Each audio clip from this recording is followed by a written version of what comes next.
Il y a une très grosse demande de la part des joueurs que Pokémon évolue avec eux. Pour moi, en fait, que Pokémon fasse du sombre, fasse du dramatique, ça ne doit pas les empêcher de quand même faire des choses féeriques, de faire des choses mignonnes. Il y a moyen de trouver le juste milieu ou même juste faire des films plus sombres et des films plus féeriques. Tu vois, les deux options sont possibles. On veut tous voir Pokémon un peu sortir des sentiers battus. Donc j'aime autant le Pokémon cucu que le Pokémon qui prend des risques, moi. Donc, mais j'aimerais en voir plus souvent, quoi. Quand on parle de Pokémon, il y a divers sentiments qui s'emparent de nous. Certains y voient une saga infantile, tandis que d'autres y voient comme un éveil. Pokémon, c'est le phénomène des années 90 que personne n'a pu éviter et qui continue aujourd'hui à asseoir son impact. La nostalgie y est pour beaucoup, mais est-elle néfaste ? J'ai connu Pokémon sur Tfou à l'époque, sur TF1. J'étais très très fan de Pokémon, dès tout petit, dès le début. Donc c'était vraiment le dessin animé au départ. J'ai très vite joué au jeu. Mon père tenait un magasin de jeux vidéo à l'époque, donc j'ai vite trouvé une Game Boy. Ça a influencé ma vie dans le sens où c'était un de mes dessins animés préférés, un de mes jeux vidéo préférés, mais c'est aussi, j'y jouais constamment, ne serait-ce que dire au petit frère, toi tu fais Tortank, moi je fais Dracofeu. Ça m'a inspiré pour plein de trucs et même si j'en suis là aujourd'hui, c'est grâce à Pokémon puisque j'ai commencé sur YouTube avec Pokémon. Donc on peut même dire que c'est peut-être l'œuvre qui a le plus influencé ma carrière en fait. Pokémon est devenu un univers transmédia. Jeux vidéo, cartes, mangas, animés, films, festivals, et que sais-je encore. Je ne pourrais jamais affirmer si Pokémon c'est bien ou pas vu que c'est une question d'époque. J'ai grandi avec et ça me poursuit encore aujourd'hui. Même si j'ai surtout connu les jeux vidéo, c'est le premier film sorti en 2000 en France qui m'a fait prendre conscience de l'étendue de ce monde et de ce qu'il pouvait proposer. C'était un événement. Moi j'avais surkiffé le film. Pour moi le film c'était un monument, c'était quelque chose de... C'était une religion, un Pokémon de son. Quand t'es gosse, les gosses des années 90 ont connu Pokémon, Pokémon c'est une religion pour eux. Et le film était devenu tout de suite le film que j'allais regarder tous les week-ends. Ouais, je sais que je me rappelle le trouver parfait. Genre c'était un film sans défaut pour moi quand j'étais petit.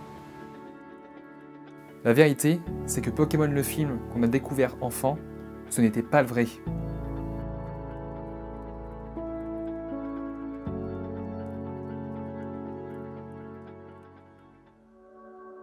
La série animée Pokémon est diffusée depuis 1997 au Japon. Même si elle était destinée aux enfants, elle ne s'est pas retenue d'apporter des épisodes sombres ou émouvants.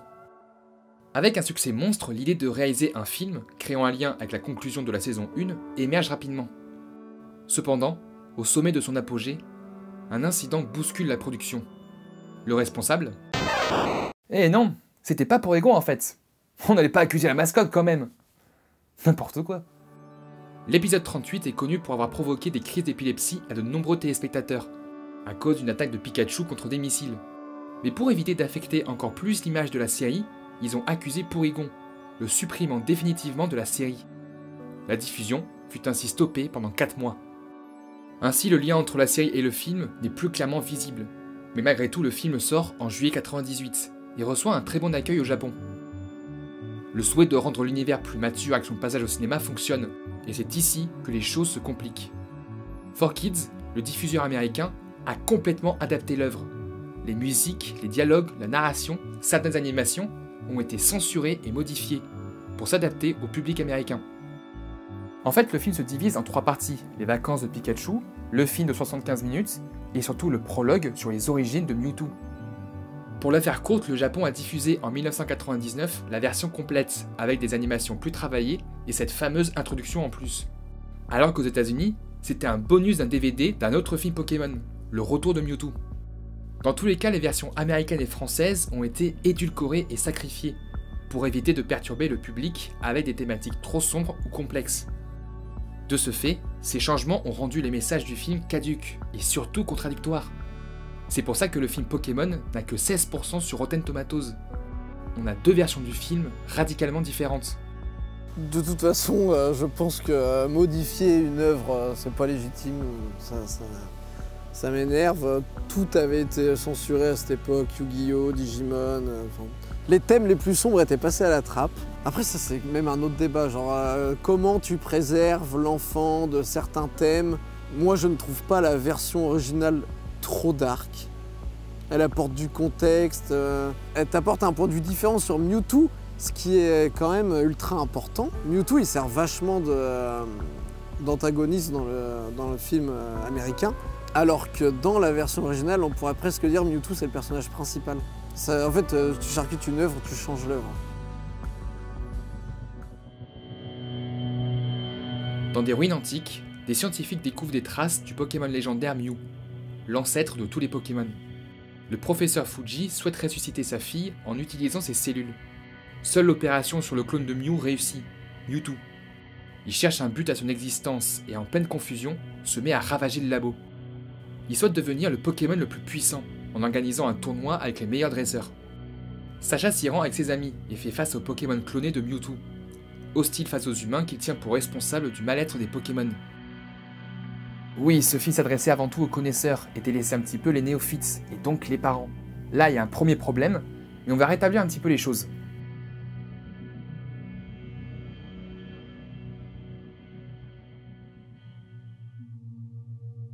Pokémon ne brillait pas au départ pour ses animations et graphismes. À part dans les mangas qui proposaient déjà un tournant nettement plus adulte, il a fallu du temps pour que la série rattrape son retard. Le film, quant à lui, possédait à peine 5 millions de dollars de budget, contrairement aux 30 millions du deuxième film, mais surtout comparé aux 17 millions d'un film sorti l'année d'avant, Princesse Mononoke. Face aux standards de l'époque, le film Pokémon ne fait pas le poids, mais s'en sort quand même avec les honneurs. Je sais que j'ai ressenti la différence entre le film et la série en termes de visuel. Le trait n'est pas forcément le même, ne serait-ce que l'animation est quand même plus fluide, c'est un film. Et même les couleurs sont un peu plus ternes. Je me souviens que c'est de part aussi cette différence avec l'animé que j'ai vraiment compris que le film c'était une chose, c'était un monument à part. Genre c'était vraiment un truc extraordinaire. Alors que pourtant je trouve que certains films Pokémon qu'on suivi ont plus voulu reprendre le style du dessin animé et ont plus voulu s'éloigner de l'aspect du premier film. Il y a un gain en maturité dans le trait artistique. Les animations sont plus travaillées, les couleurs à la fois plus vives et ternes suivant la situation. Les effets de lumière sont également plus intenses, avec des combats certes pas assez nombreux, mais plutôt impressionnants. En bref, on amplifie la gravité de l'histoire avec un ton beaucoup plus adulte et surtout assumé.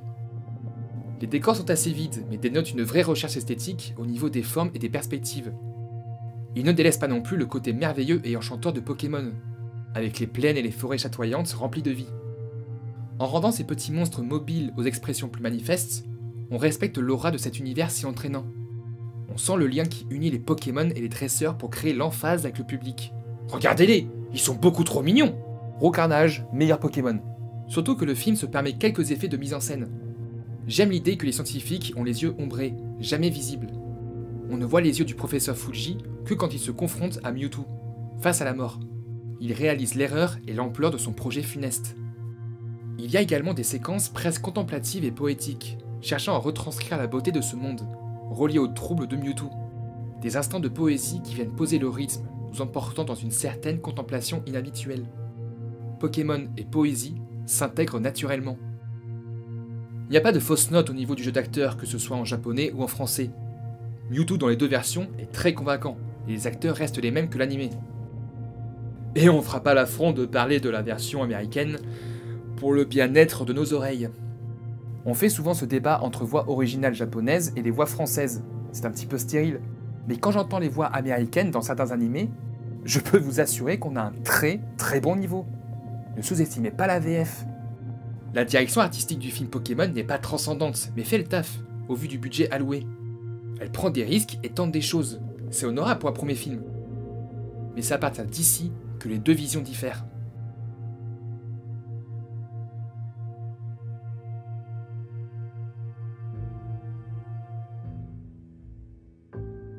Apporter des modifications parce que des producteurs trouvent une œuvre trop complexe ou trop violente, ça s'est déjà vu. Ça peut s'expliquer, mais l'approuver, c'est autre chose. En revanche, changer toute une composition musicale, je l'ai très rarement vu. La musique d'un Pokémon a un sens, une vraie portée. Changer sa dimension sonore peut modifier le sens de l'œuvre tout entière. Surtout que ça n'a pas touché que le film. L'anime encore aujourd'hui est victime de ces changements musicaux. Je comprends pas. Dans les jeux du moins, la musique de Pokémon c'est un appel à l'aventure. Elle est là pour te motiver à la fois à combattre d'autres dresseurs mais surtout à explorer ce monde qui t'attend. Et pour moi la musique de Pokémon c'est une musique qui est... Voilà, c'est pas qui te motive mais qui t'encourage à te surpasser pour tout découvrir quoi. Quand je pense au film, je pense un peu à un truc pas angoissant tu vois, mais un peu plus... Il y a beaucoup moins de musique entraînante entre guillemets, ne serait-ce que l'intro avec Mewtwo, même si elle a été saccagée en VF, hein, dans la version américaine du moins. De souvenirs, il y a quand même une musique un peu dramatique, tu dis oula, oula, qu'est-ce qu'on regarde? Enfin quand t'es petit du moins. La composition originale, c'est des musiques orchestrales, lyriques, épiques, poétiques, rendant hommage à l'univers Pokémon avec des partitions entraînantes, représentant au mieux cette soif d'aventure. La flûte de Pan représente Mew, un son infantile et doux, alors que Mewtwo est représenté par l'orgue et les percussions, accentuant la menace qu'il incarne. Elles ont une aura particulière qui, combinée à l'univers Pokémon, accroissent l'émotion. Les musiques de la version internationale perdent en impact et gagnent en banalité. Elles illustrent sans vraiment apporter de profondeur et de recherche. Je reconnais que le début du thème de Mewtwo est vraiment prenant avec ce son de détonateur prêt à exploser, mais quand il se libère, on retombe dans le cliché. Le thème de Mew garde ce côté enfantin, il faut le reconnaître, mais encore une fois, ça reste générique. Et je parle même pas de cette musique de boys band des années 80. Il faut se poser la question, est-ce que la musique japonaise était trop perturbante ou trop marquée pour le public américain? C'est vraiment étrange ce changement. Surtout que je crois pas que les films de Hayao Miyazaki ont été impactés par ce changement musical. On touche le point sensible de cette analyse. Notre souvenir du film est totalement faussé par une version édulcorée pour faire plaisir à un public précis, sans prendre en compte le parti pris du film original. Sans oublier également des erreurs de traduction qui ne sont pas corrigées, car les enfants ne feront pas attention. Alakazam! La version japonaise est tellement plus profonde qu'on le pense.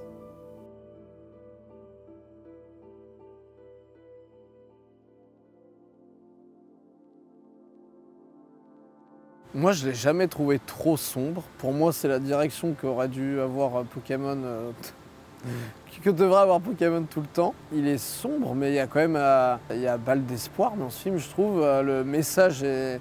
Enfin il y a un message dans un film Pokémon, tu vois. Pokémon a toujours été catégorisé pour les enfants, l'anime comme les jeux vidéo. Les tentatives pour rendre l'univers plus mature sont rares, comme la 5e génération ou les mangas. Malgré tout cela, l'aspect infantile domine aux yeux du grand public. Et Pokémon, ça va plus loin. La transition vers le grand écran s'est reflétée par un bond en avant. Pokémon n'est pas seulement une aventure, mais devient le pivot pour des questions importantes sur l'humain et la nature. Sur le rapport qu'entretiennent ces petits monstres de poche et leurs maîtres. Des thématiques vraiment intéressantes. Mais sont-elles adaptées à son public?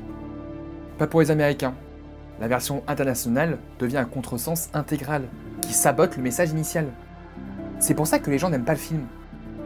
La version américaine a modifié presque l'intégralité des dialogues de la séquence finale, qui abordent de base des idées importantes, comme l'existentialisme, la xénophobie, le libre arbitre, et le lien qui unit les Pokémon et leurs dresseurs. Une vraie ambivalence s'installe et des questions émergent, mais tout ceci a été délaissé par la version américaine, qui a voulu rendre le film nettement plus accessible, et donc plus lisse. La thématique principale se reporte sur le statut des Pokémon, et sur la perversion des combats qui ne sont plus naturels. Honnêtement, c'est pas idiot, mais c'est tellement mal fichu et surtout contradictoire, que ça rend le tout hypocrite. Le message anti-violence ne peut pas passer, vu que tout l'univers Pokémon repose sur des combats. S'ils avaient tiré une leçon de cette histoire, de ces combats pas naturels, et que cela avait impacté tout le reste de la série, pourquoi pas? Sauf qu'à la fin, dans les deux versions, leur mémoire est altérée. Le film ne devient qu'une étape sans enjeu majeur pour nos héros, et quand on relie cela à un message anti-violence, c'est d'autant plus problématique. La version japonaise avait le mérite de clairement poser un débat enrichissant sur l'univers, nettement plus cohérent que son adaptation américaine. Tout ceci est dû à la suppression du prologue, justifiant tout le background et le message du film.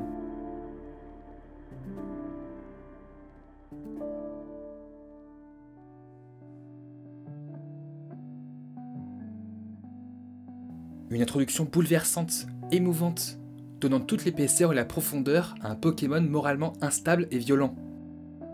Son machiavélisme et son manque d'empathie résultent du traumatisme qu'il a vécu. Mewtwo fait partie des clones de l'expérience sur Mew. Heitu, le prototype sur la fille du professeur, l'aidera à s'acclimater avec ce nouveau monde.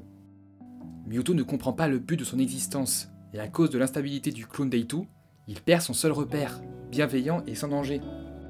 Mewtwo s'interroge sur son existence, sa raison d'être. Pourquoi est-il là? Que doit-il faire? Il se résoudra à ne plus pouvoir croire en la bonne foi ni des humains ni des Pokémon. Guidé par ce qu'il a connu, il veut montrer que les créations sont meilleures que les originaux, que ce sont les humains les vraies menaces pour les Pokémon. Mewtwo est un personnage au charisme incroyable, mais surtout profondément complexe. Face à lui, Mew n'est pas qu'un simple sauveur. Il prendra l'idée que les clones n'ont pas lieu d'exister, car seuls les véritables Pokémon ont ce mérite, que ce sont des aberrations de la nature. On s'éloigne du manichéisme ambiant dans la version américaine, montrant Mewtwo comme clearly evil et Mew comme le sauveur sans reproche, alors que c'est pas le cas. Pokémon parle de racisme et de xénophobie, les clonés face aux originaux. Chacun des deux camps n'acceptant pas l'autre, ils se battront pour montrer qui possède le droit de vivre. Sacha essaiera impulsivement de rassembler ces deux entités, alors que Pikachu refuse de se battre, montrant qu'ici, d'une manière véritablement intelligente, que la violence ne sert à rien, car elle apporte la souffrance et les larmes. C'est en étant unis, en pleurs, que les Pokémon pourront redonner vie à un Sacha pétrifié. Une scène déchirante qui montre que la vie est un don précieux. J'adore tous ces thèmes autour de Mewtwo, moi, en fait. Le fait qu'il soit ni un humain, ni un Pokémon, vraiment... En fait, son questionnement est quand même un questionnement qu'on peut tous avoir, notre place dans le monde. Il y a plein de scènes dans le film que j'adore. J'avais trouvé ça très risqué de faire mourir Sacha, même si c'est juste une seule minute. Ça m'avait choqué, j'avais adoré. Moi, ce que j'adore aussi, c'est le Pikachu qui fout des baffes à l'autre. Et tu vois, le plan s'arrête pas. Genre, c'est pas comme si tu avais une baffe, ça allait de l'autre côté et une autre baffe. Non, là, c'est... T'as un plan où t'as un Pikachu qui donne des baffes et toi, t'es là, tu mais... Tu sais, c'est presque étouffant de voir ça. Et puis, c'est des Pokémon qui ne veulent pas se battre.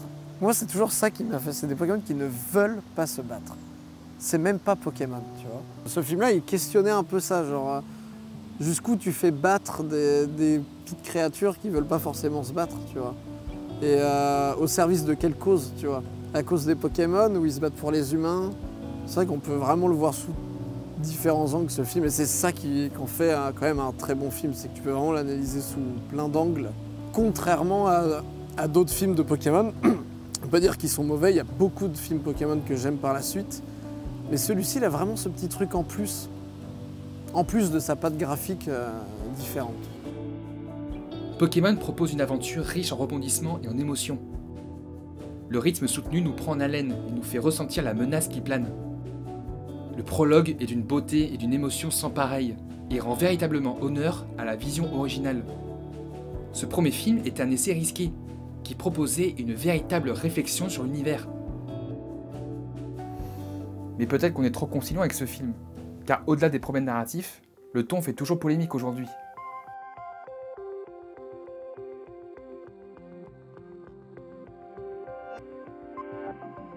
Déjà, revenons sur les problèmes du film. Les humains sont toujours aussi peu consistants et n'ont aucune évolution. L'histoire se déroule presque comme un épisode plus long dans ces conditions, et c'est clairement dommage. Outre des facilités scénaristiques, comme un Smogogo qui ne peut pas apprendre surf, le film possède quelques passages lourds, comme la Team Rocket qui sert de comic relief et de ressort scénaristique explicatif. Il y avait moyen de faire mieux. Pour moi, le gros problème, c'est pas tant qu'il soit trop sombre, c'est qu'il est trop dense d'un coup. Il arrivait trop tôt pour un public qui n'était pas habitué à voir ce genre de choses. Sauter le pas avec une adaptation cinématographique sérieuse était risqué. On ne pourra pas reprocher l'initiative, mais l'exécution aurait pu être plus claire et fluide. Si on veut traiter ce genre de sujet et toucher le public sur le racisme ou l'existentialisme, il faut faire ça de manière progressive et accessible, tout en ayant un propos cohérent. À cette époque, l'univers Pokémon n'était pas encore propice à ce genre d'idées. L'anime effleurait légèrement le lore de l'univers. La transition avec le film était sans doute trop brutale. Selon moi, ce premier film est arrivé trop tôt. Il est ambitieux et riche en émotions, en mettant en scène la mort de Pokémon et du héros principal, un combat idéaliste entre deux Pokémon foncièrement ambivalents, c'est difficile d'accès pour un public jeune, du moins autant d'un coup. Il aurait dû être le deuxième, voire le troisième film. Le public aurait pu s'habituer à comprendre que les films seraient plus sérieux. Mais même si ce ton peut être problématique dans la version japonaise, ça n'enlève pas tout le bordel qu'a créé 4Kids, avec sa censure et sa vision complètement biaisée de Pokémon. Cette censure continue aujourd'hui, et c'est clairement problématique. Mais encore une fois, suis-je influencé par la nostalgie? Le sentiment d'exploration et de découverte resteront gravés en moi, et retrouver ces sensations m'ont fait chaud au cœur. Cette nostalgie impacte mon objectivité, c'est évident, vu que le film s'adresse avant tout aux fans. Mais est-ce un mal? On a à la fois un film qui se veut pour eux et qui prend des risques. Serait-ce la bonne combinaison? Je pense que ça reste quand même mon film préféré. J'ai eu une grosse période Pokémon il y a quelques mois, et donc je me suis refait beaucoup de films Pokémon. Et donc même là, quand je me les faisais, je me disais non, le 1 il me fait un truc que les autres ne font pas, ça m'empêche pas de surkiffer certains films. Mais non, celui-ci il me laisse un truc... Je pense que je découvrirai aujourd'hui, la version japonaise du moins, et me bouleverserait tout autant. Pokémon le film n'est pas parfait, et la version que nous avons connue entache sa vraie portée. Privilégiez surtout la version japonaise qui rend clairement honneur à la vision originale des auteurs, et qui saura nettement plus vous émouvoir. Et surtout n'oubliez pas, aimez les films que vous aimez.